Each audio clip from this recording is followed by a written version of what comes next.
E aí, galera, tudo em paz com vocês? Sejam todos muito bem-vindos. Cello Emerson aqui. Começamos mais um vídeo do canal Metal Musicast, mais um vídeo da série Condena ou Absolve. A gente vai trazer aqui algum álbum que foi muito criticado na época do lançamento, que a base de fãs não curtiu, que a mídia especializada detonou, mas com o tempo, o público e a mídia conseguem ver algum valor no disco e ele fica meio que considerado injustiçado, o pessoal começa a rever.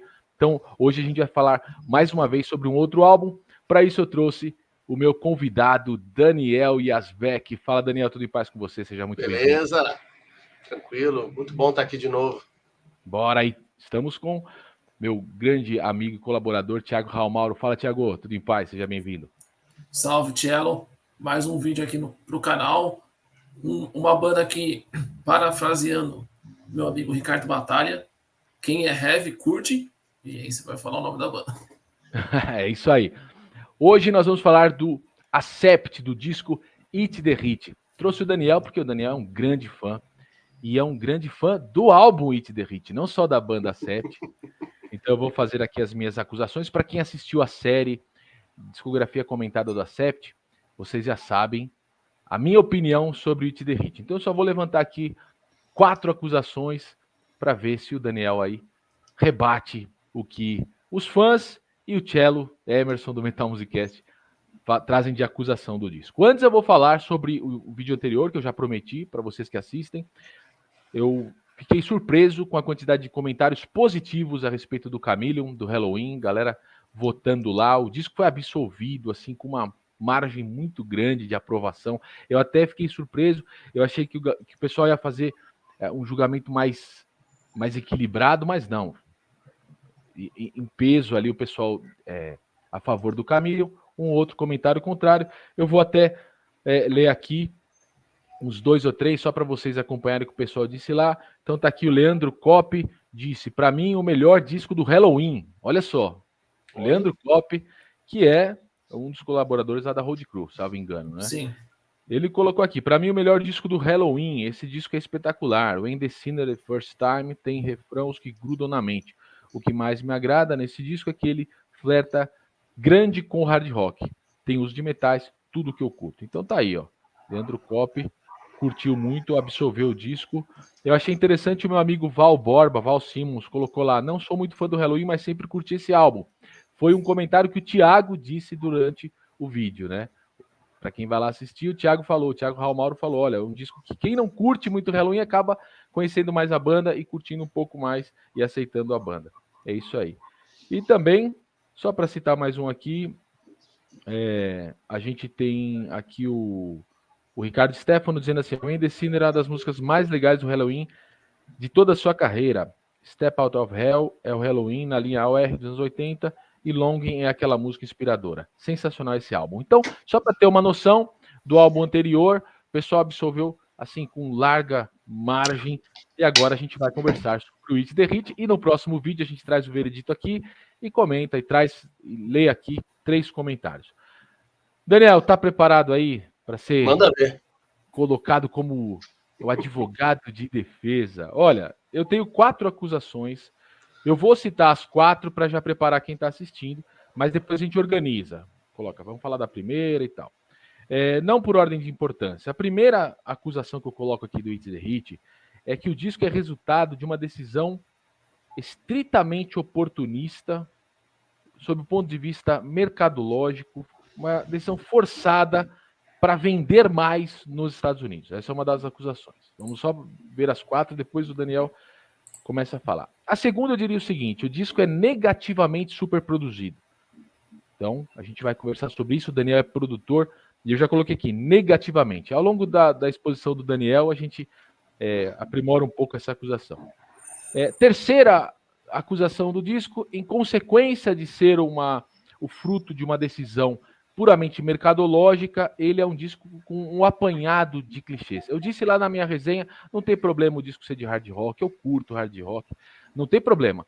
Mas eles pegaram os clichês, eles não acrescentaram, não trouxeram algo a mais para o hard rock que já se consagrava ali nos anos 80, desde Van Halen, Quiet Riot e o ponto culminante com o Def Leppard. Eles simplesmente fizeram uso de alguns clichês rasos.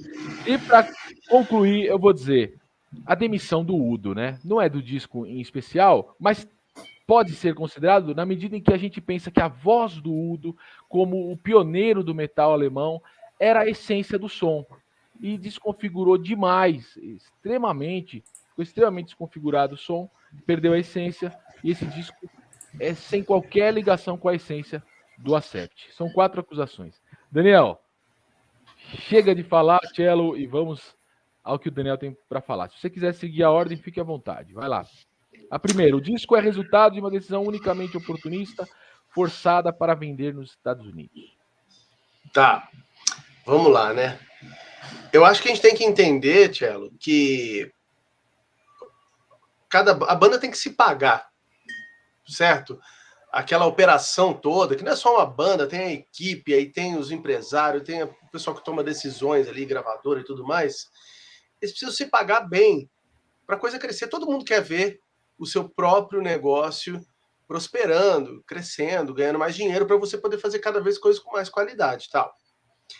Naquele momento, não foi só o Accept, foi tudo quanto é banda, sei lá, menos o Metallica nos anos 80, mas e os thrash, né? Mas a galera do heavy metal, vídeo Raven, sabe, o Judas, o Iron, todo mundo foi experimentar. Por quê? Porque eles viram, cara, o que a gente faz é muito próximo do que faz sucesso pra caralho.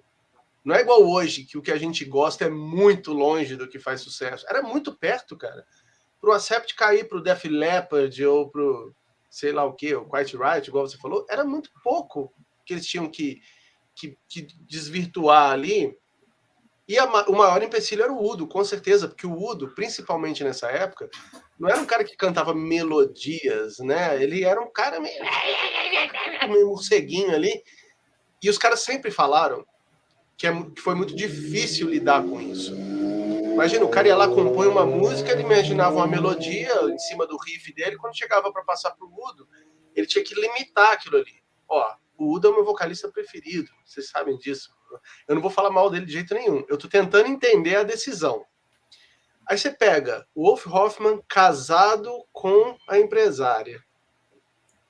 Ou seja, a pessoa que mais está querendo ganhar dinheiro com o negócio, fazer dinheiro, pensando na parte prática ali, né?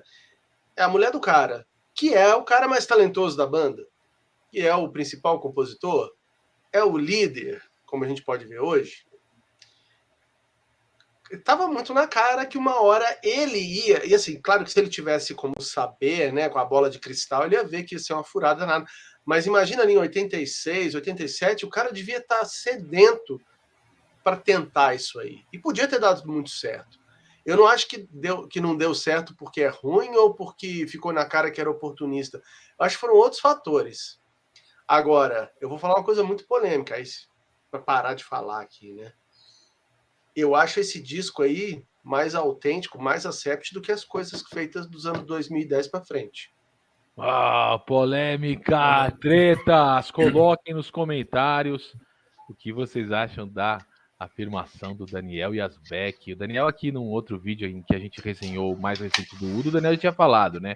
Que o Udo tá mais Accept do que o próprio Accept. Mas vou deixar o Thiago falar agora. E aí, Thiago, qual a sua contribuição a respeito dessa primeira acusação? Então, indo no que o Daniel falou, eu pego como exemplo o Black Sabbath. Mais ou menos nessa época, não é no mesmo ano, mas mais ou menos nessa época, eles lançaram o Seven Star, que era para ser um disco solo do Tony Iommi e acabou virando Black Sabbath por questão da gravadora usar o nome Black Sabbath. Será que não foi cogitado na época ser um disco solo por ter saído o Udo e o Wolf tinha essas músicas, ele deve, além dos bastidores, deve ter pensado em lançar um disco solo e por pressão da empresária, de gravadora, lançou como Accept. É um questionamento que eu coloco. Será que existia essa possibilidade? E por ser um disco muito fora da curva da discografia do Accept, será que não foi cogitado ser um disco solo e por pressão saiu como Accept? Teria sentido se não fosse um fator. Existia um núcleo, que era o Wolf, Stefan e Peter Baltes, os três juntos. Eles eram muito fortes juntos, eles faziam as músicas juntos. Inclusive o Wolf um dia desse deu... Não, o Peter Baltz falando que só ele e o Wolf faziam as músicas do Accept. Puta mentira. O Stefan Kaufmann fazia pra caramba e provou isso, que depois ele foi pra banda do Udo e fez todas, né? E músicas de altíssimo nível, assim. Então, tá muito claro que esses três, eles eram a banda. O Wolf não tinha força para chegar, tipo, agora vai ser o meu, assim, sabe? Eu acho que esses três estavam... Nós somos a banda, e o que a gente vai fazer com a banda? Acho que é mais por isso. Mas teria total sentido isso que você falou, porque o Black Sabbath realmente ali é a mesma decisão, né? Sim. E naquele caso realmente não era para ter sido, né? Ali era um disco do Tony Iommi sem mais nenhum cara, né? Nenhum das antigas ali. É verdade. Agora, as informações que a gente tem, o Daniel entrevistou o Stefan Kaufmann, quem quiser aí, confiram lá no canal Daniel Yazbek, uma excelente entrevista, uma aula, a entrevista do Daniel com o Stefan Kaufmann. E eu não lembro se você abordou esse tema lá, Daniel, mas de uma maneira geral, nas biografias, nas entrevistas que a gente puxa aí na internet da época, a gente vê que não aconteceu muito isso, Thiago. Os caras realmente, como o Daniel disse, eles estavam do lado do empresariamento, que era feito pela Gabi Hawk, que depois virou Gabi Hoffmann, né? Casou com o Wolf Hoffmann.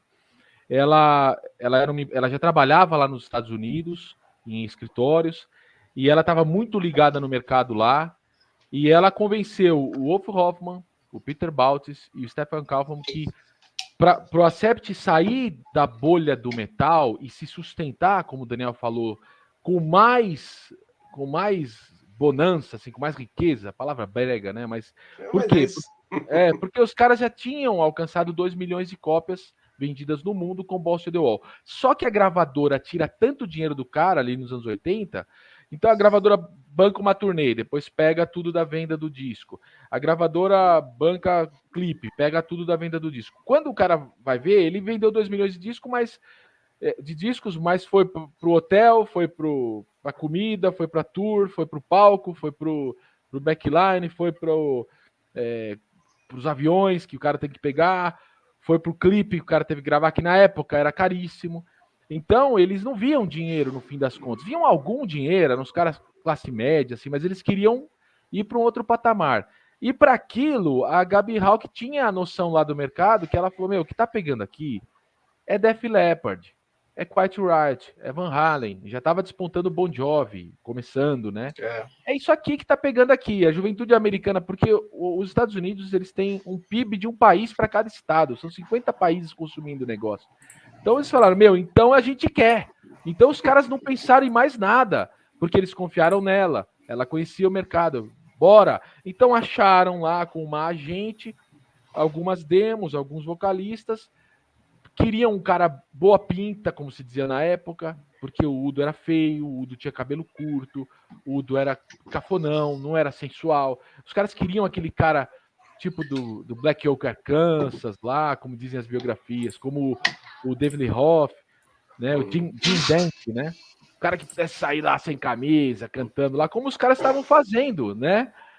E o Udo não funcionava. Ainda bem, para nossa salvação, o Udo não fica sem camisa no palco. E aí, cara, né, não fica forçando uma sensualidade, ia ser muito cafona, né? E aí os caras fritaram o Udo, cara. Só que o Udo também já estava descontente com a música mais comercial que os caras estavam compondo, e ele falou, beleza, me dá vamos, né, fizeram um acordo lá para ele assinar os documentos para ficarem com o nome, e os caras deram um disco para ele, foi o Animal House, que foi o primeiro disco. Os caras compuseram e produziram todo o disco do Udo. Então, por isso eu digo que foi muito, assim, eu sempre falo, o Daniel sabe, o Thiago também participa aqui, business e arte caminham como dois cavalos ali que tem que ser equilibrados. Se um correr mais, tomba o negócio. Mas ali correu demais o business, cara. Virou a coisa toda. Aí tivemos até uma sonoplastia aqui da biga dos cavalos. Então, foi Cello, uma coisa que você falou é que o Udo estava descontente. Cara, se você pegar o disco anterior, que é aquele Russian Roulette, sim, tem uma música ali que chama It's Hard to Find a Way, eu acho que é It's Hard to Find a Way. É uma baladinha que o começo é aquele riff da música do Pink Floyd que o Def Leppard também usou, que é é aquilo, né? E é uma balada de rádio para os Estados Unidos. Aquilo ali tá forçadaço. Verdade. E o Udo, verdade. apesar dele conseguir fazer, você vê que não é a dele. E você vê que é um É. limitador. E, cara, quantas vezes eu vou falar para vocês, mesmo eu tendo começado a escutar o Accept em 93, já bem fora da época aí, a quantidade de amigos na escola que iam lá em casa e eu colocava o som e eles falavam: porra, o instrumental é foda, mas o vocal não dá. A quantidade de vezes que eu ouvi isso, imagina eles estando na banda, como que não escutaram? Exato. Eu acho que isso aí, Daniel, você falou certo. Eu já vou passar a palavra para o Thiago, mas só para eu não perder o que eu pensei aqui enquanto o Daniel falava, eu acho que os caras ficaram apurrinhando o Udo, cara. E o cara, uma hora, chuta tudo também. Então faz isso, faz isso, faz isso. Pô, cara, não é a minha pegada fazer isso aí. E o Peter Baltz canta muito, né, cara? Podia pôr o Peter Baltz para cantar muito, mas aí ia ficar chato também com o vocalista, né, cara? Então devia ter um estresse ali. O Wolf Hoffmann não parece ser o cara mais gentil do mundo. O cara meio que tá ali não para fazer amigos, mas para fazer a banda acontecer. Não vou criticar isso, é que eu percebo sendo fã da banda. O cara é pé no peito quando se trata do Accept. Então, assim, eu acho que os caras ficaram apurrinhando muito o Udo. Ele falou: beleza, eu assino o papel, o nome fica para vocês. Vocês me ajudam a lançar um disco aqui, me compõem e produzem um disco para mim no começo. E cada um toca a sua vida. E depois o Udo já falou que se arrependeu de ter assinado os papéis por nome para o Wolf Hoffmann, em alguma entrevista aí que está na internet. Mas vai lá, Thiago. Não, e pensando pelo lado do business que você falou, o Accept, o som do Accept, o metal tradicional do Accept, ele tem até um limite para onde ir. Não é tão popular quanto outros estilos do rock mais pesado. E o Accept tem um exemplo na casa, na Alemanha, o Scorpions, que fez um som mais radiofônico nos anos 80 e explodiu mais ainda. Então eu imagino que isso deve ter influenciado nessa época. Pô, a gente está vendo aqui que esse estilo está crescendo, crescendo, crescendo, a gente está ficando para baixo e a banda daqui da casa cresceu fazendo esse tipo de som. Thiago, acabei de perceber uma coisa. Acabei de perceber. A música Mistreated, eu sempre fiquei, por causa do nome de Purple. Não, velho, é Still Loving You, cara. É igual ao andamento. Você matou a charada, os caras fizeram, eles queriam ser o Scorpions. Tanto é que o produtor é o Dieter Dierks. Sim, mas agora... né? Agora explodiu aqui, ó. Por causa do Thiago. Ô, Thiago, e é tão verdade isso que o próprio Stefan Kaufmann, que é um amigo do Udo, o Daniel sabe disso, produziu o Udo, continuou com o Udo depois na carreira solo, ele diz, o Udo era o cara da música pesada. Eu li alguma entrevista dele dizendo isso. Ele era o cara da música pesada. Ele não tinha muita margem para ir para a música comercial. Ele diz até hoje ele segue fazendo o mesmo estilo e tem os fãs fiéis por causa disso também, né? Exato. Então os caras falaram, ele tá apurrinhando o cara, não tá fluindo com o cara, porque os caras, você pega aí, eu falei no meu vídeo, eu não lembro exatamente qual, mas eu acho que na Love Sensation, o Daniel não vai gostar, eu sei disso, mas eu falei, é um sub-Cinderela, cara, seria um lado B de um Cinderela. Assim, como que o Udo ia cantar aquilo? Embora os caras dizem, o Stefan Kaufmann diz, o Peter Baltz diz, que as demos são mais interessantes, que a produção estragou muito do disco, mas a gente já vai falar disso na outra acusação. Eu só queria falar já pro Daniel, passando para... Deixa eu ver qual que eu pus como segunda, só para manter aqui. Pronto, já passando para isso. Então tinha as demos, o Stefan Kaufmann disse nas entrevistas, eu gosto de ouvir as demos até hoje, diz o Stefan Kaufmann.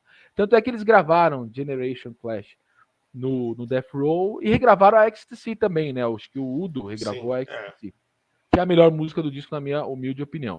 Mas o que eles admitem, Thiago, Daniel, o pessoal que nos assiste, é que o disco realmente ficou muito produzido. E o Daniel conhece muito disso. Ou seja, o Wolf Hoffmann gravou as guitarras limpas e foram adicionados efeitos e camadas de efeitos nas guitarras. Além disso, a bateria, eles estavam empolgadíssimos com os pads de bateria, que não dão muita dinâmica no som, que são sequinhos, né? Você bate naquele, parece uma borrachinha, né, cara? E ficou aquela sonoridade fria de bateria eletrônica. E além disso, um deles disse, eu até tinha notado, eu não lembro quem foi que disse assim, foi o Peter Baltz, falou assim, foi a primeira vez em que deu para perceber som de computador no som do Accept. Então, assim, O Dieter Dierks estava experimentando muito e arriscou muito, querendo copiar a histeria do Def Leppard. Ele super produziu do jeito negativo. Se a gente pegar o Painkiller de Judas é super produzido, mas deu certo.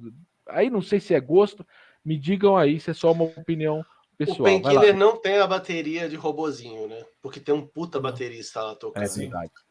Tem uma coisa que você falou também que agora fez mais sentido para mim, que é assim, o Def Leppard, aquele disco, por razões óbvias, é bateria eletrônica no talo, do início ao fim, sendo que o que os caras entenderam nessa época, né? Tanto no pop quanto no rock? A bateria eletrônica, ela é constante. A bateria no rock e no pop é o... Como é que eu ia dizer? É o relógio do negócio. É o que mantém. É a base, é o chão, é o pulso da música. Só um exemplo disso que teve recentemente, naquele canal de bateria, o Drummel, o Mike Portnoy tocou uma música do Nickelback. E ele inventou um monte de coisa na música, deixou prog metal, só que ele foi escutar a versão original e era só um kick no bumbo, e ele fez bumbo duplo, fez um monte de coisa. E isso comprova o que o Daniel tá falando.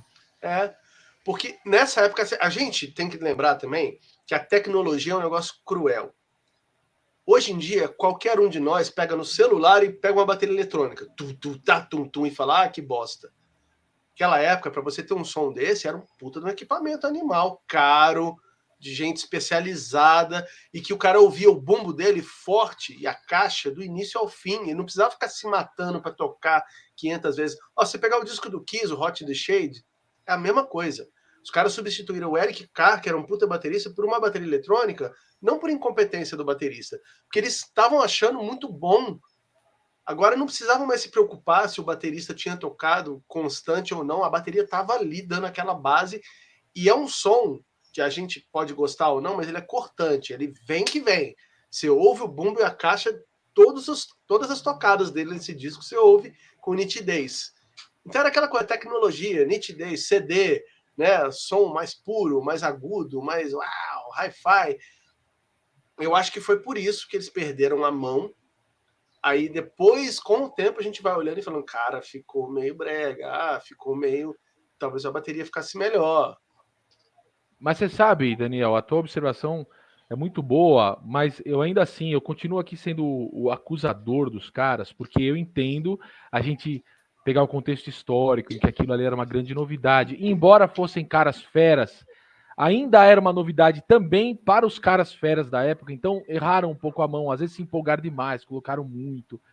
Beleza, pode jogar a favor dos caras isso, mas o disco demorou 3 anos para ser feito. Ele foi composto em 6 meses, então ele foi composto ali em 86, ficaram olhando para ele, lambendo a cria, o segundo semestre de 86 inteiro, tentaram gravar 87, o disco saiu em 88. Então, assim, e isso eles admitem 9, né? hoje, 89, exato. Eles admitem, então, 87, 88, 89, 3 anos. Eles admitem hoje que eles estavam obcecados em dar o passo certo. Então, eles estavam obcecados em soar como Def Leppard, até como um Poison, que já era a novidade da coisa, estava muito ascendente, né? Eram os caras novinhos chegando, né? O Bon Jovi, eles estavam obcecados, então eles estavam mal-humorados, tensos. O próprio Udo conta na biografia que encontrou os caras no estúdio, e os caras estavam assim, de saco cheio do disco. O Udo já ia lançar o segundo da carreira solo, e os caras estavam estacionados no primeiro. Essa obsessão pelo detalhe de sair um novo Guns N' Roses alemão, um Def Leppard alemão, que demonstra que os caras, vamos dizer assim, não estavam de boa fé, não era só, estamos usando aqui, erramos a mão. Era assim, vamos usar para ficar igualzinho o Def Leppard. Vamos ficar igualzinho o Histeria, porque vendeu muito. Você sabe que Histeria tem o documentário dizendo que o vocalista um dia foi... O vocalista, o Joe Elliott, pediu para sair, cara, de tanta pressão que ele tinha naquele disco. E aí o David Coverdale conversou com ele e falou, não, fica que a parada é assim mesmo. Vai sair uma coisa boa daí, a indústria trabalha dessa forma. De tanto que o produtor ficou obcecado também ali, o Mutt Lange ficou obcecado com o Def Leppard. E o Dieter Dierks quis ser um Mutt Lange alemão, quis também ficar. Então, eu acho que tem pouca liberdade artística na coisa. É um produto dentro de um laboratório, sabe? É a minha acusação. E não só isso. Tipo, eles tinham, além dessa questão, tinha uma pressão de que seria um disco sem o Udo. Então eles tinham que mostrar uma coisa muito foda para os fãs não ficarem pedindo o Udo de volta. Então, além dessa pressão, tinha essa outra pressão que eles mesmos criaram. O Udo, ao lançar um disco foda de estreia, com eles compondo, eles colocaram uma pressão neles mesmos. Tá, só que tem uma coisa, né, gente? Vocês estão esquecendo que dentro desse laboratório, dessa frieza, tinha os três ali, ó. A turma, coisa que não tem hoje. Por isso que eu falo que esse aí é mais autêntico que hoje. Hoje é um cara com seus amiguinhos. Cara, se você pegar uma foto do Accept hoje e tirar o Wolf Hoffman, é um cover, é um negócio ali, uns caras que não tem o espírito do Accept, não é. É uma outra banda. Pode ser boa, os caras são bons pra caralho, mas não pode ter esse mesmo nome, assim. Cara, são 3 guitarras. Você vai no show do Accept pra querer ver mais 2 guitarras embolando o som do Wolf? Para com isso, né? Aqui não. Aliás, é só ele que toca nesse disco, né? Esse outro guitarrista é só pra aparecer na foto. É verdade, é verdade. Olha, eu não vou entrar no mérito do Accept lá, porque eu sou muito... Eu curto tanto o Wolf Hoffman que eu vou de boa, mas eu entendo o teu ponto e eu vejo muito fã da Accept dizendo isso que você diz. É uma reclamação legítima de um fã, eu entendo. Mas no Eat the Hit, eu vejo assim, Daniel, os caras, aí eu já vou passar para a terceira acusação, tá? Que vai ser o gancho para a terceira. Eles têm toda essa competência, pô, eu sou fãzaço do Peter Baltz, cara, sensacional. A gente foi lá assistir o show, consegui ver ele passando na calçada lá na porta do Carioca. Você já tinha ido embora, né? Pô, já. Cara, dei uns berros lá pra ele. Aê, Peter Baltz, Vigetezina, e mandei uns berros em alemão pra ele lá, o cara. Ó, ele olhou pra você, que legal.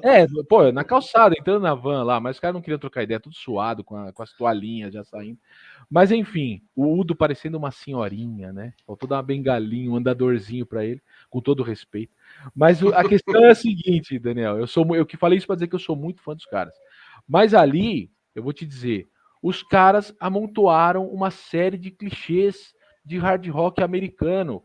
Você pega assim, se a gente fizer um tracklist aqui, beleza, começa numa das versões, começa o XTC, boa música, gosto, pô, parecia que ia ser legal, era só problema de produção oitentista, a gente acha até engraçado, beleza.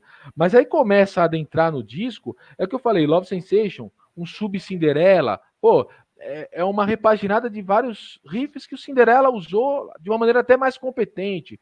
Você vai na Mistreed, beleza, um sub-Whitesnake, como a gente sempre costumou falar, talvez induzido pelo título, que é de uma música do Deep Purple, né, com o David Coverdale, mas Scorpions, um sub-Scorpions, um sub-Rainbow, mas muito sub mesmo, muito Xerox não autenticada. E por aí vai, Daniel. Você pegar aqui, eu tinha as anotações da tracklist, porque sintomaticamente eu não tenho esse CD. Você vai pegar Stand for What You Are. Meu Deus do céu, o que é aquilo?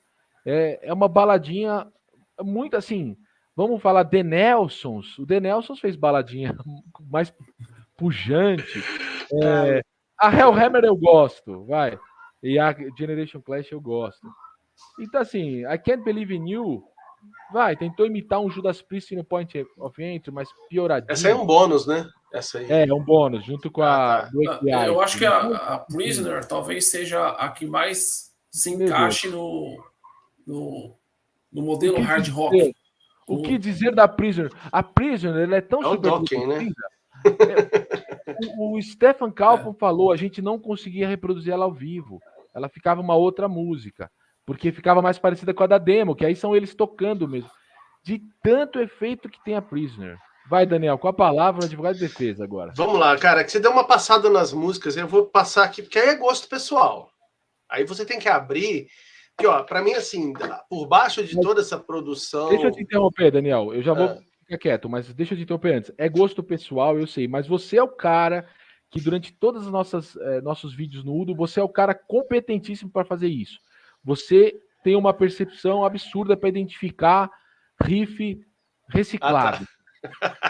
Cara, me diga se a gente não tem uma bandeja ali de riffs reciclados. Mas, Cello, eu sou contaminado com um negócio aqui. Eu vou ter que... Você vai entender. Vamos lá. Vai. que acontece? Nesse período aí que eu descobri esse disco, foi em 94, tá? Eu comprei uma fita gravada do CD, porque eu não tinha dinheiro para comprar o CD. Aí logo depois, no mesmo ano, eu comprei, mas eu fiquei uns meses só com a fitinha, tinha aquele romance do Walkman, eu fazendo uma viagem para São Paulo para vir ver shows aqui, do Monsters of Rock, ouvindo essa fitinha e tal. E nessa época, que tava rolando o alternativo, o grunge, o caralho, eu tava descobrindo Quiet Riot, Twisted Sister, Wasp, essas coisas dos anos 80, o Poison mesmo. E assim, eu fiquei muito feliz de ver aquela banda que eu já gostava pra caralho, que era o Accept, fazendo uma versão deles disso, porque eles são competentes, eles são músicos competentes. Então, quando eu ouvia Stand For What You Are, pra mim, ela é melhor do que o que se fazia no hard rock. Ela é alegrinha, eu gosto de música alegrinha, eu sei que ela é brega. Agora, eu sei separar que eu gosto de coisa ruim, entendeu? É claro que ela é coisa ruim. Hoje eu entendo, mas eu adoro. Hellhammer, fudida, aquela Break the Ice, nossa, maravilhosa, porque é um Accept com mais cores para mim, assim, eles se permitem fazer mais melodias, os acordes não são óbvios. Agora, Love Sensation, eu acho horrível. A XTC todo mundo gosta, acho uma porcaria, e acho que o Udo ainda plagiou com aquela 24/7, que é igual, que também é igual Monster Man, é tudo a mesma música. Não é para mim. Generation Clash eu acho péssima tentativa de Balls to the Wall, parte 3, porque já teve aquela Heaven is Hell, que também é uma tentativa. E, cara, Generation Clash é muito querendo ser Balls to the Wall, né? E o cara cantando Generation Clash, Balls to the Wall. Porra, velho. É verdade. E a D-Train? Assim, a D-Train você deve gostar. E a D-Train? Gosto, porque ela é um speedzinho bem tocado. Tem a guitarra. Eu sempre estava ali procurando a guitarra do Wolf Hoffman. E nesse disco, pode achá-la muito limpa, muito não sei o quê, mas é bem tocado, do início ao fim. Ele estava ali, cara, dando um gás desgraçado. Se ouve os solos, ele tenta fazer solos diferentes daquela zona de conforto dele, entendeu? Assim, é que você me colocou para defender. Eu poderia acusar também, tá? Eu poderia, eu tenho também... Não, o réu pode ser confesso em alguns crimes. Ele confessa esse, mas se defende desses. Assim, essa coisa da gente ver os nossos ídolos sendo meio... É uma coisa meio baixa, né? Jogar baixo, né? Querer copiar os outros. Poxa, por isso que eu detesto tanto aquele disco, o último disco do Kiss, né? Que é o Monster. Porque ele é isso do início ao fim. Só que eles pegaram referência dos anos 70, mas você vê referências claras do Humble Pie numa música, do Small Faces na outra, do MC5, é tudo assim, do Deep Purple. Eles pegaram músicas específicas e copiaram na cara dura, assim. Aí eu acho feio. Mas, de novo, né? A gente não falou do vocalista, né? A gente tá deixando o cara pra lá, coitado.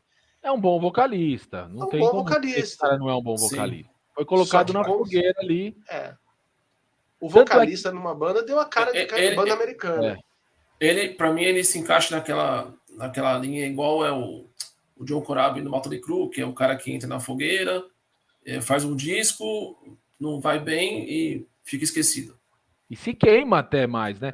Na biografia, no livro que lançou aqui no Brasil do Martin Popoff, diz que o Dieter Dierks chamou ele um dia no estúdio e falou: você sabe que isso aqui der errado, a culpa é minha e sua, né? A culpa é nossa, né? E ele falou que ele era jovem, ele falou que não entendeu direito, né? Como assim, cara? Porque o cara vai ser o boi de piranha da coisa. Como foi Blaze Bayley no Iron, como foi... vocês citaram muito bem, né? Os outros... o cara leva a culpa, carrega, é o bode expiatório, leva pro deserto a culpa de tudo, mas o cara tava lá, era jovem, foi trabalhar, foi fazer, deu o melhor que tinha para fazer, era o estilo do cara, foi chamado para fazer aquilo, né? Eu acho que o cara não tem culpa nenhuma no que aconteceu, no resultado do disco, do que eu acho negativo. Mas você sabe da história baixaria que tem, né? Vamos lá. Conta aí. Porque assim, o Stefan... Na entrevista que ele deu para mim, ele não quis entrar muito em detalhes, ele odeia o cara, ele acha ele uma bosta, né? Ele não gostou dele como pessoa e acha ele ruim cantando também. Ele falou, tô com 60 anos, foda-se, vou falar mesmo o que eu quiser, e quem não gostar, problema de vocês. Mas assim, esse cara é malandrão, velho. Esse cara é malandrão, saía pegando as minas, acho que ele era casado e ele saía aloprando. E o Peter Baltz um pouco mais, porra, velho, qual né? Pô, pega leve aí, acho que foi só fofoca. Peter Baltz falou pra mulher dele, e a mulher dele falou pra mulher do cara, ó, o cara tá loucão lá, fazendo putaria. Aí o cara veio pra cima do Peter Baltz e deu um soco nele. Então, né, imagina essa baixaria. Eu já vi umas baixarias muito feias de banda, que você fica assim, acabou a banda, não tem como. Mas o Stefan deu a desculpa das costas, que tava doendo, só que ele queria sair disso aí. Ele já tava muito incomodado. Tanto é que ele não faz a turnê, né? Ele saiu no meio com um cara, ele fala isso, né? Treinei um cara, ficava ali nos 2 primeiros shows, fiquei atrás do cara para ver se ele conseguia, tipo bicicleta de rodinha, né? Foi, tchau. Aí foi pro Udo, né? Direto, foi fazer produção pro Udo, né? Que não é bobo nem nada. Mas assim, eu acho que muito disso veio desse clima também, porque se fosse um cara que tivesse se adaptado com eles, quem sabe os shows não seriam melhores também, não teria dado uma sobrevida. É que aconteceu aquilo que aconteceu com o Halloween. Nós contamos aqui no vídeo anterior, os contratantes não abraçaram a banda, né? Então teve poucas datas, e as datas que os caras conseguiram fechar, teve pouco público. Então a turnê ficou uma roubada, né? No Accept aconteceu a mesma coisa. Um segundo guitarrista que os caras correram para encontrar para a turnê, né? Também o George Fisher lá não quis mais também, já desde o anterior. Esse cara é um mistério, né? O Fischer. saiu, o que aconteceu? E ele é bom pra caralho. Ele tem um disco dele, 91, ele fez uma banda e ele toca todas as guitarras. O cara é animal, velho, mas nunca deixaram ele tocar no Accept, as coisas dele. Porque eu acho que ali, ele saiu no anterior, né? No Russian Roulette ele já picou a mula. E aí os caras estavam com esse problemão. E o tal do... o Accept é uma banda careta, né? É considerada uma banda careta. Camarim do Accept é tranquila, é uma cervejinha e tal. Isso é o que os caras dizem, né? Não tinha aquela coisa Motley Crue e Kiss dos anos 70, né, cara? Sabe, ninguém é de ninguém, tudo que é substância rolando. Não é assim. E aí parece que o David Ritchie ia atrás dessas substâncias aí também, né? E os caras não gostaram. É outro casos de família aqui do Metal Musiquete. Que é uma merda, né, cara, na boa. Porque assim, ó, eu não sou moralista nem nada, não, mas você tá no negócio. Você tá ali trabalhando, você tá preocupado com essas coisas todas, dinheiro, putz, próximo show, e você vê um cara da banda tratando aquilo como festinha, como... muito tem ridículo. um detalhe, o Accept é alemão, os alemães são muito chatos com horário, com seguir a linha, então não deve, além disso, não deve ter chocado as culturas, né? Isso é verdade, Thiago, porque na biografia tá escrito que por um ano os caras falavam em alemão do lado do cara. O cara falou, pô, não tô entendendo nada. Ele disse que um dia ele deu um bico lá em alguma coisa. Pô, fala em inglês comigo, pô. Então, assim, os caras estavam... teve muito isso. O cara não foi abraçado como alguém do grupo. Ele foi contratado para ser um profissional, ó. Cola aí, faz seu trampo e vaza. A gente quer falar alemão aqui, tomar a beer alemã aqui, não quer muito papo com você. E o cara, como o Daniel falou, foi viver a vida de Vince Neil dele... E deu no que deu. Mas em termos de som, o cara não pode ser culpado, porque isso aconteceu na turnê. E antes, na gravação, o cara não teve nem voz para falar nada, né? Curiosamente, fiz um trocadilho, né? Porque o cara é o vocalista. Né? Mas o resultado final, não sei se vocês acham ruim. Eu acho perfeito. Na voz do cara, eu gosto. Não tem problema nenhum. E digo mais, ele lançou discos agora dos anos 2000. Eu tava falando com o Thiago outro dia, vão atrás dos discos dele aqui de 2019, 2020, tá saindo como David Ritchie mesmo. Resilient Heart chama outros projetos dele. Cara, discos muito bons. O cara já se foram aí 30 anos dessa história toda. O cara era um jovenzão de 20 e poucos anos. O cara pode ter se arrependido de muita coisa também. Fez lá a sua graça e hoje o cara é um tiozão aí, talvez, né? Tem que olhar tem que olhar com outros olhos. Saber? Né? Vive com pra cima e pra baixo tirando fotinho, somos amigos, eu acho que musicalmente o cara não tem culpa de nada dali. Inimigo do meu inimigo é meu amigo, né? Tipo assim, né? E assim, na onda do que fazem, acho que o Brasil talvez seja pioneiro nisso, de trazer vocalistas de certos discos, pega uma banda local e toca o disco. Sim. Verdade. Quem sabe isso aconteça, cantar esse disco aqui. Imagina. São bons discos, é verdade, são bons discos. E John Turner fez muito isso com o Deep Purple até hoje.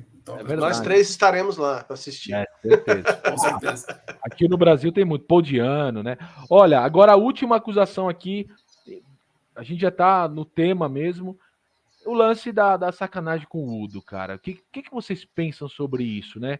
Tanto musicalmente, porque o cara não consegue, o cara tem essa voz esganiçada aí, a gente gostou no começo quando a gente queria ser meio Judas Priest, mas agora a gente quer ser Def Leppard e não vai funcionar, vamos fritar o cara, paciência, vamos ser bacaninha com ele, dar um disco para ele, mas desde que ele assine os documentos para passar o nome para nós. E tirou, musicalmente, artisticamente, tirou a essência da banda. Porque, é bacana, a gente ouve muito isso, né? Nesses discos, tanto no Load quanto no Chameleon do Halloween. É um disco bom, mas não é da banda. Eu nem gosto muito dessa crítica. Mas aqui, em se tratando de vocalista, isso fica muito mais grave, né? O que vocês acham desse lance de mandar o cara embora? O Daniel, que tem o Exótica, já trabalhou com os Secos e Molhados, conhece bem o que é o bastidor de uma banda. Como que é, Daniel, decidir uma coisa dessa, cara? Eu vou virar um pouco aqui também. Tô fazendo advogado, né? Tá. Vamos pensar junto. A grande sacanagem não é botar um vocalista americano para fazer um som americano que o cara alemão não queria, tentou um disco, deu errado, voltou com o alemão, inclusive. Isso não é a grande sacanagem. A grande sacanagem é botar um cara copiando a voz dele, como fizeram de 2010 para frente. Isso é a grande sacanagem. O que falar que o Mark Tornillo não está ali para emular o estilo do Udo é sacanagem. Não é igual, mas é para ser aquele... Cara, o próprio produtor lá, o Andy Snip, botou os caras para ouvir Balls to the Wall, Metal Heart, para quê? Para falar, isso aqui eu acepto. Então vocês estão com esse cara que ele faz aquela vozinha, não imitando o Udo, que ele já fazia, né? Ele tem aquela banda T.T. Quick lá, que ele já fazia esse tipo de vocal. Sim. Mas a sacanagem, como eu te falei, tá no Wolf Hoffman e Peter Baltz, cresceram o olho num substituto para o Udo que imitava. Esse outro cara, eu não acho que é grande sacanagem não, Tchelo, porque é isso, eles tinham que tentar, vai que tivesse dado certo, eles iam estar muito melhores hoje. Tem banda que fala, deixa eu ver que banda que foi, cara. O Yes. O Yes fala que se não fosse aquela maldita Owner of a Lonely Heart, não teria Yes nos anos 90, anos 2000, anos 2010, anos 2020, não teria. Porque eles não teriam essa base ali financeira para manter a coisa rolando. Então foi muito importante aquilo. O Accept estava achando que ia ter a Owner of a Lonely Heart deles aqui. E só teve, na verdade, desastres, né? Essas músicas não chegam nem entrar em coletânea mais, né? Nem em show, nada. Foram totalmente esquecidas. Totalmente, é verdade. Não, você sabe, eu já vou deixar o Thiago falar um pouquinho mais também, Thiagão, mas você sabe que é interessante o que você falou? Porque a gente vê assim, o Paul Di'Anno, por exemplo. O Paul Di'Anno não foi tirado do Iron Maiden naquela visão romântica que algumas biografias contam. O cara era um bad boy. Não, tinha todo um projeto empresarial com a EMI, com o Rod Smallwood e tal, e falou, esse cara não vai, velho. Nós precisamos achar outro. E tudo foi pensado nos bastidores com o Bruce Dickinson antes. Eu entendo isso. A gente tem no Brasil o batera do Angra, né? Marco Antunes é o nome dele, Thiago, me corrija se eu estiver errado. Isso. Que foi lá para a Alemanha gravar e lá o produtor lá tirou o cara, velho. E pôs o Alex Rosworth lá para gravar só sessão de estúdio. E a gente fica... Cara, não é ter uma visão romântica das coisas. São homens trabalhando e precisa ter resultado, precisa ter trampo aí, acontecendo dinheiro. Mas ainda me soa um pouco sacanagem, cara. Falar, nós estamos para estourar na parada, mas o cara não tá com a gente. Mas não tá com a gente no quê? Não consegue cantar. Porque se ele não tá com a gente, o que a gente tá falando? O cara tá se tomando dorgas, tá tendo comportamento, zoa nas entrevistas, zoa no palco, aí beleza, o cara não tá entregando o serviço. Agora, por uma visão artística que vai render dinheiro, esse não pode, aquele pode. Cara, eu até hoje tenho uma tendência a achar que o cara do Angra foi um tanto injustiçado, que o Udo foi injustiçado aqui. Eu tenho essa minha visão. O Udo criou a banda, né? Tem isso, né? Eu não levei isso em consideração. Tem uma questão também que os caras eram mais novos, não eram tão novos, mas eram mais novos, e cresceram realmente o olho na questão do mercado americano. Porque se você olhar friamente, qual outra banda, além do Accept, que fez muito sucesso no heavy metal tradicional? O Judas. Sim. E o som do Judas, O Judas tem é uma banda muito peculiar, porque em cada década ele tem um disco que ele inova. Teve o Painkiller inovou, depois 2000 e tanto inovou, e antes tinha. Cada década tem um disco que ele inova. E o Accept, eu imagino que os empresários do Accept na época devem ter visto. Bom, o máximo que a gente vai chegar é aqui. Para tentar uma coisa nova, tem que ter uma mudança. E a mudança seria a saída do vocalista. Infelizmente, sobrou pro Udo. Porque o vocalista é o cara que está na frente. Então, é o cara que vai chamar um público diferente. E o Udo e o metal tradicional o Accept estava no topo da onde eles iam chegar. Até hoje, eles tocam para festivais na Europa, mas o show deles é 2.000 pessoas no máximo. É verdade. Então, se eles cresceram um pouco o olho na questão do mercado e muito pouco da inocência, de eu escutar muitas pessoas por fora, e aí aconteceu a sacanagem. Mas, gente, olha, tem uma coisa que eu tava pensando aqui do lance do Udo ter a voz, que não é muito aceita no mercado e que ele também é feio. Pô, pega o Brian Johnson, cara, do AC/DC. É tão feio quanto, a voz é igual esse lance do morceguinho aí. Sim. Mas aí é no sucesso, né? Mas é a banda nos de Estados rock. Unidos. Aí acho que é uma banda de rock. Eu acho que o rock ele tem um leque mais aberto para as coisas. No metal tradicional, eu não vou falar o nome, eu tinha um amigo aqui nos anos 90, que o cara tinha 1,50 m, cabelo igual ao meu, cantava muito, muito, muito mesmo.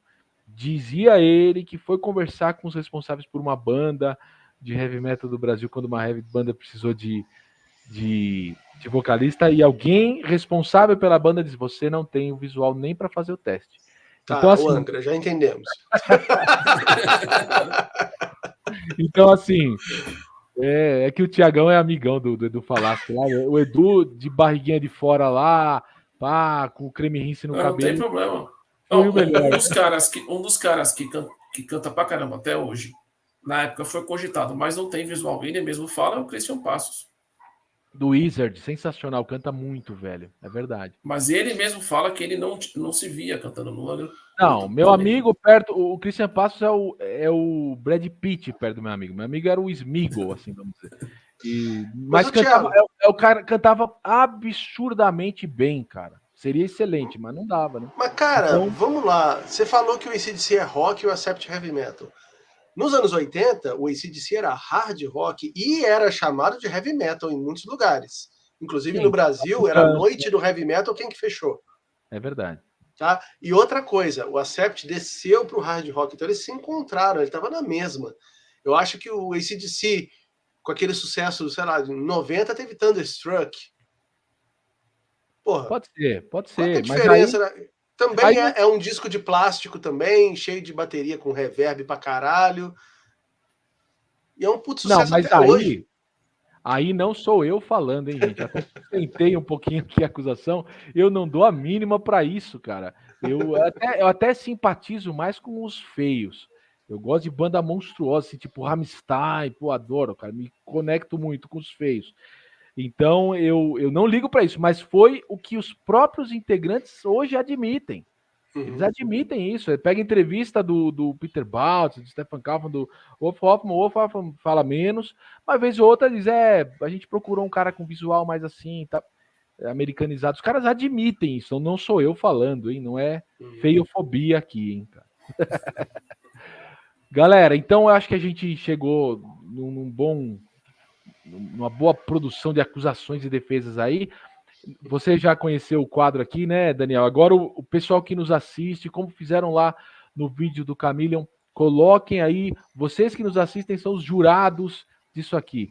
O Daniel fez a defesa, o Thiago aqui auxiliou às vezes a defesa, às vezes a acusação, né? Foi assistente de defesa, às vezes a acusação, depende do momento.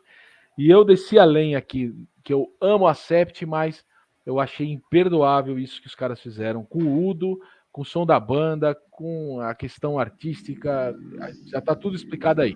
Então, vocês que assistem ao Metal Musicast estão curtindo o formato, já vieram me falar que curtiram lá o vídeo do Halloween, coloquem aí, descarreguem tudo que vocês têm, detonem a gente se precisar. Coloquem aí. Eu quero ler tudo depois e no próximo vídeo nós vamos falar, por enquanto, do Music from the Elder, do Kiss, com participação do Castor, baixista do Torture Squad. Ele vai defender?